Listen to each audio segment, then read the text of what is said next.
Mamaku habis membelikan baju, katanya minimal bajunya kasual, sopan, dan baik ya guys ya.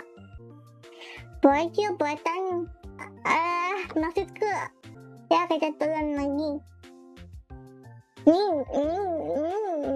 Aku bisa twin lah, tante Hanoi.